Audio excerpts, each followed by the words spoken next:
This is A Guardian by Nicholas Sparks, and this is Chapter 40. There was a languid feel to the night air the following evening. The breeze was steady, and the blackness of the sky was softened by cloud cover. The ocean was calm, swells rising gently. The smell of brine hung in the air like mist. They'd finished dinner an hour earlier, and Singer was standing near the back door, his tail wagging slightly.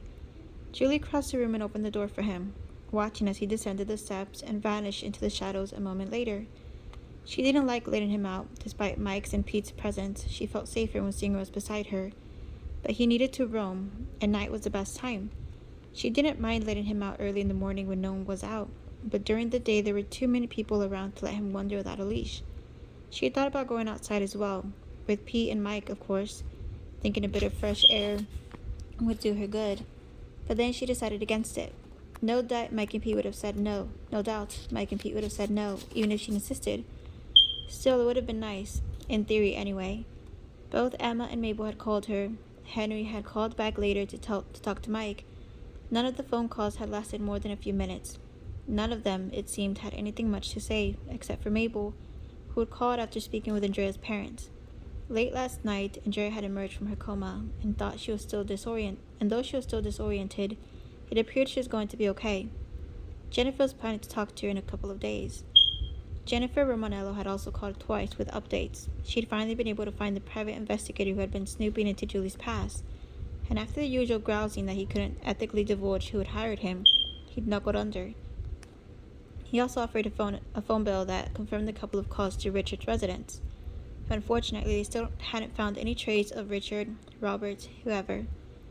Julie turned from the door and walked through the living room into the kitchen, where Mike was slipping dishes into the sink. Pete was still at the table, playing solitaire. He'd played about 100 games since noon, killing time and for the most part staying out of the way, except when he went outside to check on things.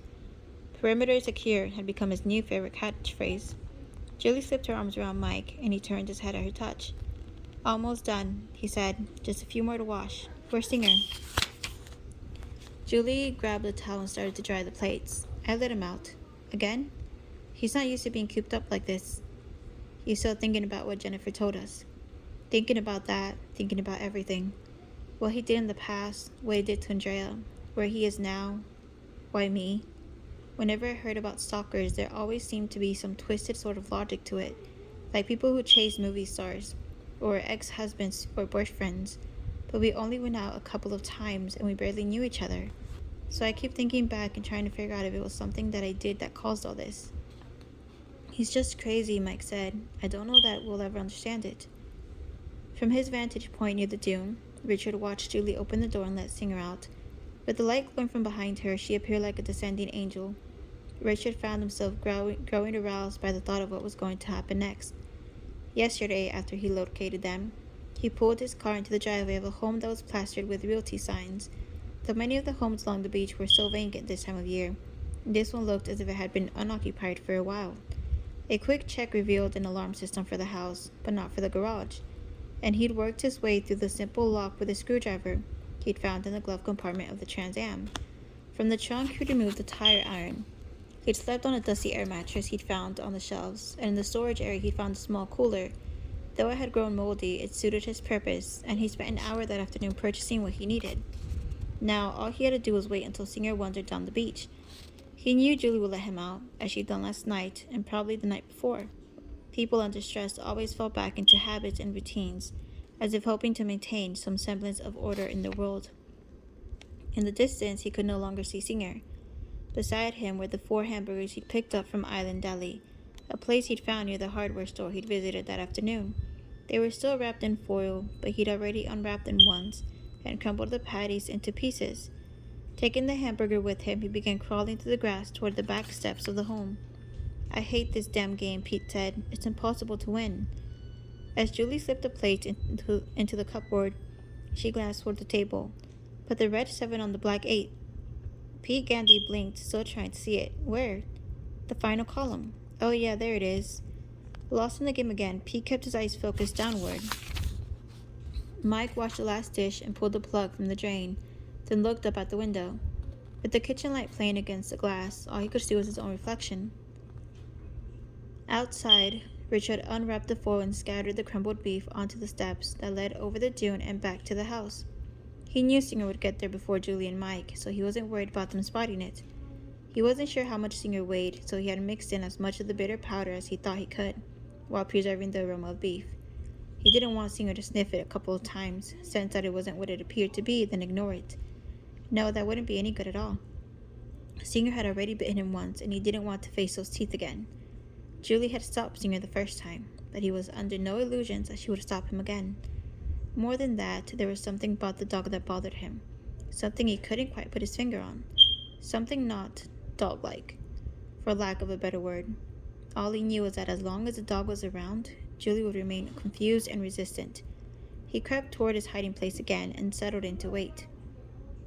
Mike and Julie were sitting on the couch in the living room, watching as Pete Gandy continued to lose one game after the next. "Did I ever tell you about the letter that I got from Jim?" Julie asked, "the one on Christmas Eve after he died?" She sounded as if she were making a confession. A shadow crossed her face, and Mike could tell she wasn't sure about what she wanted to say. "You've mentioned it, but I don't know what it said." Julie nodded before leaning against him, feeling his arm slip over her shoulder. "You don't have to tell me about it if you'd rather not," Mike offered. "I think you should know," she said. "In a way, I think it was about you and me." Mike remained silent, waiting for her to go on. For a moment, she stared into the kitchen, then her eyes met his. Her voice was soft. "The letter was mainly about Singer, why he got me a Great Dane, that he didn't want me to be alone, and how since he knew I didn't have any family, he thought that a dog would help me. He was right about all that, but at the end of his letter he said that he wanted me to be happy, again. He told me to find someone who makes me happy." She paused, a wistful smile on her face, her first in what seemed like forever. "That's why I think it was about you and me. I know you love me and I love you too, and you make me happy. Mike, even with all this horrible stuff going on, you've still made me happy. I just wanted you to know that." The word sounded strangely out of place. He didn't know why she'd felt the urge to bring it up now. It almost seemed as if she were trying to find a nice way to say goodbye. Mike pulled her closer to him. "You've made me happy too, Julie," he said, "and you're right. I do love you." Julie put a hand on his leg. "I'm not saying all this because I want to end things with you. Not at all. I'm just saying it because I don't know how I would have handled the last few weeks without you, and because I'm sorry that I dragged you into all this." "There's nothing to be sorry for." "Sure there is. You were always the one who was right for me, and somehow, I think that Jim was trying to tell me that in his letter. But for a long time, I was too blind to see it. If I had listened to him, there never would have been a Richard. And I want you to know that I'm thankful not only that you put up with all that, but that you're here for me now." "I didn't have a choice," he murmured. Richard lay in the sawgrass watching the steps. Minutes passed before he saw movement in the shadows near the dunes. Singer moved into the moonlight and swung his head from side to side. The shadowed colors of his coat and his sides gave him an almost ghostly appearance. Richard watched as Singer turned again and began trotting toward the steps. Almost there. Singer slowed from a trot to a walk, before stopping. His nose rose slightly as he seemed to study the steps, but he made no move toward them. "Come on," Richard thought. "What are you waiting for?" But still Singer didn't move. Richard could feel himself beginning to tense. "Eat it," he urged. He didn't realize he was holding his breath. Along the shore, he could hear the waves rolling and turning. Sawgrass swayed in the wind. Overhead, a shooting star left a momentary streak of white. Finally, Singer moved forward. It was a hesitant step, but a step nonetheless, and his head began to stretch forward as if he'd finally smelled it. He took another step, then a third, until he was hovering over the hamburger. He lowered his head and sniffed, then raised his head again as if wondering whether he should. From the distance came the faint sound of a trawler carried by the wind. With that, Singer lowered his head and began to eat. In Swansboro, Officer Jennifer Romanello spent the evening learning what she could about the elusive Robert Bonham. Earlier, the captain had called her into his office. She wasn't sure what to expect, but to her surprise, after closing the door, he'd commended her for all her work. "We can't train instincts, but we need more of that around here. Pete Gandy might be wrong about the mafia coming to town, but he's not wrong in thinking that Swansboro is changing along with the rest of the world," the captain had said.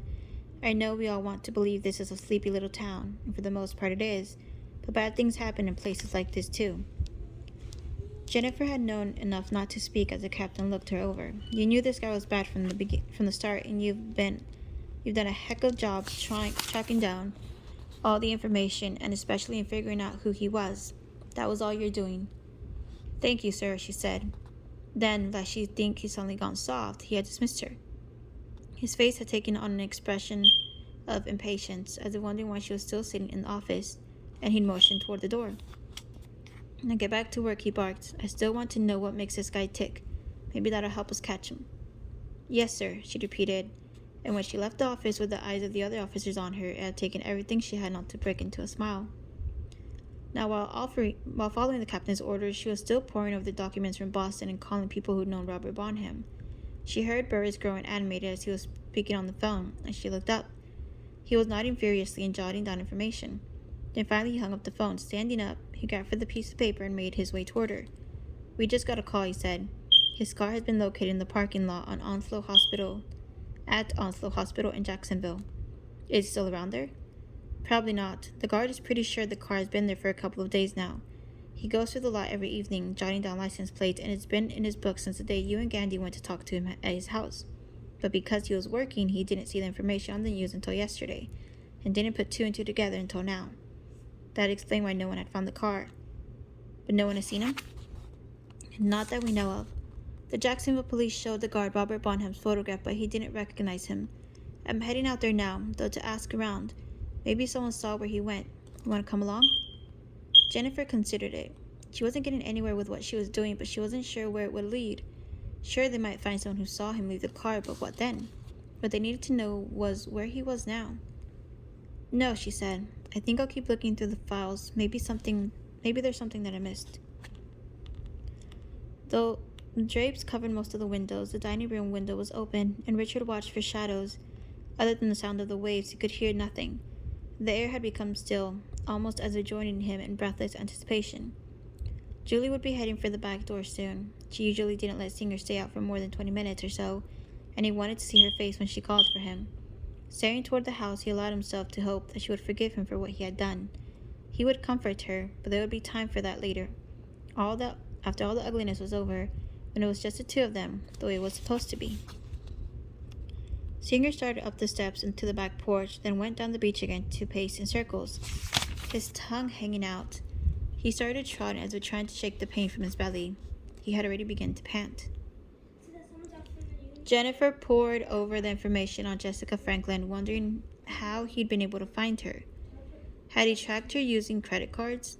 Doubtful, she thought, unless he knew someone in law enforcement. That seemed unlikely. How else then? She wondered if someone in her family had called Jessica and he'd somehow been able to track the number to where she was staying. It was possible. Most people simply threw their bills away after paying them, and all he had to do was to call every long-distance number listed in the record. But it would have entailed sorting through garbage, or breaking into their house when they weren't home. He'd done it with Julie, she thought, so maybe. She wondered whether Topsail was a long-distance call from Swansboro. If so, she would have to warn Henry, Emma, and Mabel not to call Mike and Julie, and if they already had called, to burn the records as soon as they paid them. Her mind wandered back to the car. It wasn't surprising that he'd abandoned it, of course, but he had to have some way to get around. How then? Taxi? She thought about it, then dismissed that idea. He was smart enough to know that the pickup and drop-off would have been recorded, and based on how easily he'd vanished in the past, she didn't think he'd make a mistake like that. So if he was still around, and if he was looking for Julie, how would he get around? Tapping the phone book with her finger, she saw Captain Morrison moving to the office. "Captain?" He glanced at her in surprise. "I thought you'd be heading off to the hospital to check out the car." "I thought about it, but what?" "Where exactly is the hospital?" Jennifer asked. "The center of town? On the outskirts?" "Right in the middle of town. Why?" "What's around there? I mean, have you been in that area before?" "Sure, many times. There's a group of doctors' offices, gas stations, the mall. Like I said, it's in the center of town." "How close is the mall?" "Right across the street." He paused. "What's up?" "I'm just wondering how he's getting around. Do you think it's possible that he stole a car?" The captain's eyebrows rose. "I'll check it out. Let me make a call." Jennifer nodded, her mind already going through the scenarios. She reached for the keys to the squad car. "Where are you going?" Morrison asked. "I think I am going to head toward the hospital to see if they found anything useful. If you hear anything about a stolen car, let me know immediately, okay?" "You got it." Julie wandered to the window and put her face to the glass, scanning the beach. "Have you heard Singer bark yet?" she asked. Mike came up beside her. "No, not yet. I don't think he's come back yet." "How long's he been outside?" "Not that long. I'm sure he'll be back any minute." Julie nodded. In the distance, she could see the faint lights from a trawler off the coast. Though the beach was dark, she thought she'd be able to see Singer. "Maybe I should go call for him." "Do you want me to do it?" "No, that's okay. I need a bit of fresh air anyway." Pete watched her as she crossed to the door. Richard leaned forward when he saw her appear in the window, her face illuminated. He knew with sudden certainty that he'd never loved anyone as much as he loved her. Then Mike broke into the image, ruining it, ruining everything before they both vanished from the window. He shook his head. He didn't regret what would happen to Mike. Richard waited, knowing what she was going to do. In just a moment, he would hear her voice echoing in the salty air. If he was lucky, she might venture down to the beach, but he wasn't counting on it. No, she'd call for Singer, but he wouldn't come. Singer would stay exactly where he was. Julie called for nearly 3 minutes, moving from the doorway to both ends of the porch, before Mike joined her. "Not back yet?" he asked. Julie shook her head. "No, I can't see him either." Mike looked from side to side, in both directions. "Do you want me to go look for him? Maybe he can't hear you because of the waves." Julie smiled. "Thanks." Mike walked down the steps. "I'll be back in a couple of minutes." A minute later, she heard Mike's voice as he too began to call Singer's name. Chapter 41. Jennifer Romanello squinted into the oncoming headlights. Lack of sleep in the last couple of days had taken its toll, and her eyes ached.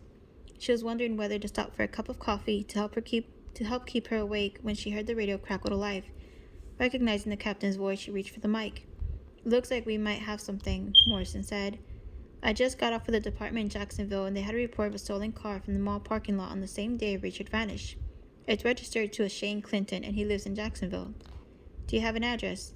"Yeah, 412 Melody Lane." "What kind of car was it?" "A 1994 Pontiac Trans Am, green." He recited the license plate number and offered, "We've already got an APB on it." Jennifer made a mental note. "Have you talked to him yet?" "No, but he lives right near the hospital. Do you want his phone number?" "Sure." Morrison recited it, and Jennifer committed it to memory, then decided to head that way. Mike's feet sank into the sand as he moved down the beach. Glancing over his shoulder, he could see Julie standing on the porch, her image growing smaller with each step he took. "Singer!" he bellowed again. His eyes were gradually adjusting to the darkness, and he scanned the dunes, watching for the dog. He knew that Singer sometimes wandered over the dunes to explore in between the houses, but it was strange that he hadn't come back yet. He was cupping his hands to call again when he noticed a shadow off to his left, near a set of stairs. He squinted, moving closer, and then recognized the shape in the sand. Turning around, he shouted in Julie's direction, "Found him!" He took another couple of steps forward. "What are you doing? Come on, let's go back inside." Singer's tail moved slightly, and Mike heard what sounded like a low whine. The dog was panting hard, his tongue out. His chest was rising and falling rapidly. "You look like you wore yourself out," he started. But as Singer whined again, he paused. "You okay?" he asked. Still, Singer didn't move. "Singer?" he asked again. Mike squatted down and put a hand on the dog's chest. He could feel Singer's heart beating fast. The look in his eyes was glazed and unfocused. Singer didn't respond to his touch, and it was then that he noticed that one of Singer's rear legs was quivering. Pete Gandy joined Julie on the back porch. "What's going on?" he asked. Julie glanced at him, just waiting for Mike and Singer to get back. Pete nodded, and they stood in silence, both of them watching the beach. Julie was just beginning to wonder where they were when she heard Mike calling her name. From a distance, she could hear the sound of panic in his voice. A moment later, he appeared on the sand below. "It's Singer," Mike shouted. "Something's wrong. Come on." It took a moment for the words to register, and she blinked. "What do you mean? What's wrong?" she shouted back. "I don't know. Hurry," Mike yelled. Her chest suddenly constricting, Julie started for the steps. "Wait," Pete said. He tried to grab her arm to stop her, but Julie was already past him. Watching her charge down the steps, he debated whether or not to follow them. "Shit," he mumbled, then headed toward the beach. Richard watched the three of them as they began to run down the beach. As they moved farther into the distance, he could feel the adrenaline race into his system. It had begun. When they finally vanished from sight, he crept over the dune.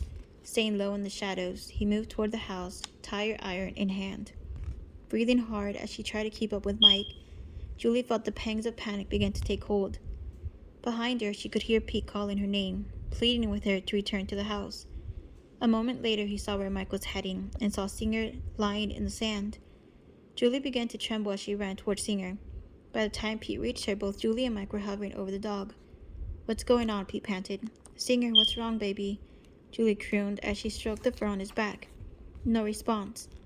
Julie looked at Mike with a child's expression, her eyes pleading with him to tell her that she had nothing to worry about, that she was mistaken, that there was no reason to be frightened.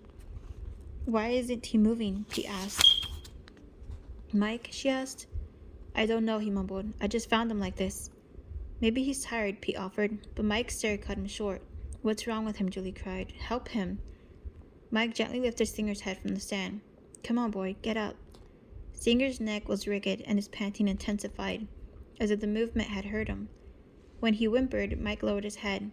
Pete looked from Mike to Singer, to Julie, wondering what to do next, feeling as confused as the others. "We've got to do something," Julie screamed. It was her anguished wail that finally forced Mike into action. "Pete, go back to the house and see if you can find an emergency veterinarian." "I'm not supposed to leave you alone." "Just go," Mike shouted, "and hurry." "But just get going." Okay, he said. A moment later, he was charging into the darkness, leaving Mike and Julie with Singer. Even as he ran, Pete could hear Julie's wails behind him. Jennifer had just entered the Jacksonville city limits when she realized that something was gnawing at her. It had started a few minutes after Morrison had given her the information over the radio, but she hadn't been able to put a finger on why she felt so uneasy. She was missing something, she thought, but what? Up ahead, only distant taillights were visible, and the road seemed to split the world in two. The engine whined as she held her foot to the accelerator. The reflectors on the highway passed beneath the tires in a rapid stutter. It wasn't about the stolen car, or was it? And if so, she couldn't figure it out, but she knew it was there. Something in her subconscious. Something obvious. Something just out of reach. Okay, she thought, going through it again. Richard's car had been abandoned. Check. The car was stolen around the time that Richard would have arrived in Jacksonville. Check. Put those two together, and she suspected. No, she knew that Richard had taken it. Check. What had the captain said? The make and model of the car, the person who owned it, the address where the young man lived. She thought about it. The last two meant nothing, she decided, but what about the make and model of the car? Green Pontiac Trans Am, the kind of car she'd wanted back in high school. She frowned, wondering why the thought seemed so familiar. From the porch, Richard heard Julie screaming about her dog. For a moment he stopped to listen to the wailing, feeling a twinge of sympathy. He'd known that it would be hard for her, of course, but actually hearing it, the fear and heartbreak affected him more deeply than he thought it would. He didn't want Julie to be upset, and he wished there could have been some other way, but there wasn't. He'd had to do it. Had Singer been a gentle dog, a sweet dog, he would never have hurt him. But Singer was as confused and temperamental as she was. Julie's cries grew louder, more frantic, and the sound was terrible. He felt sorry for her and wanted to apologize, but he would save that for later, when she could see through her pain and recognize that he'd done it for the two of them. Maybe he would get her another dog, after all this was behind them. Though he'd never wanted a dog, he realized that he could do that for her. They could pick out a dog together, and she would forget all about Singer. Maybe they'd make a special trip to the pound and get a dog who liked to fetch the way Singer did. Or they'd look through the newspaper and find someone selling puppies and pick the one they both thought was best. Yes, he thought, that was it. Another dog. A better dog. That's what he would do for her when all this was over. She would like that. It would make her happy, and that's all he'd ever wanted for her. Happiness. Now that he was feeling more in control, her cry sounded more distant to him. On the beach, he saw a sudden movement. Knowing what it meant, Richard retreated to the corner where he hid in the shadows. Pete Gandy rushed up the steps, across the porch, and through the back door, racing for the kitchen. He tore open the drawer beneath the phone so hard that it nearly broke, and he grabbed the directory. Come on, he said as he began flipping through the pages, looking for the nearest veterinarian. He found the right section and began running his fingers down the page, looking for someone who might be able to handle an emergency. The nearest animal hospital was in Jacksonville, 30 minutes away, and with sudden certainty, he knew that the dog wouldn't last that long. What should I do, Pete thought. What do I do now? He forced himself to order his frantic thoughts. The names of the vets were listed, and he decided to call them at home, since it was too late for offices to be open. It was the only chance the dog had, but that entailed looking up phone numbers one by one, and time was running out. Jennifer had stopped at a red light in the heart of Jacksonville. Though technically she was making her way toward Melody Lane to talk with Shane Clinton, her mind was still sorting through the problem of the green Pontiac Trans Am, the kind of car she'd wanted in high school. She'd had the same thought recently, but where? At the station? No, she'd barely left her desk in the last couple of days. At her apartment? No, not there either. Where else then? The light turned green and Jennifer shook her head as the car started forward again. Have I been anywhere? Only talked to Julie and Mike when I dropped Pete off. Her hand tightened on the wheel. No, she thought, it couldn't be. Reaching for her cell phone, she pressed the accelerator to the floor, knowing it would take at least 20 minutes to reach Topsail Beach and the green Trans Am she'd seen parked up the road. Pete Gandy was flipping back and forth through the phone book, running his finger down the pages, growing more and more frustrated. There were over a dozen vets listed, but most of them lived in Jacksonville, too far away to help. There were 3 names left, and he turned the pages in search of the next possibility, the thin paper tearing in his fingers. Linda Pattinson was next on the list, and he turned to each section of the phone book that listed the localities. She didn't live in Jacksonville, nor did she live in Orton or Maysville. Turning to the final section, he scanned the page and found Linda Pattinson. Her home was in Sneed's Ferry, just 10 minutes up the road. He picked up the receiver and began to dial. He hit the wrong numbers and hung up, forcing himself to take a deep breath in the process. Calm down, he told himself. If I sound crazy, she's not going to help. He began dialing again, and the phone on the other end began to ring. Once, twice, come on, 3 times, then 4, be home. There was a click as someone on the other end picked up. Hello? The voice sounded young, like that of a college student. Hi, I'm Officer Pete Gandy with the Swansboro Police Department. I'm sorry for calling, but is this Linda Pattinson, the veterinarian? There was a moment's pause. Yeah, she said. Her voice sounded wary. I don't know what else to do. Our dog looks like he's having convulsions of some sort.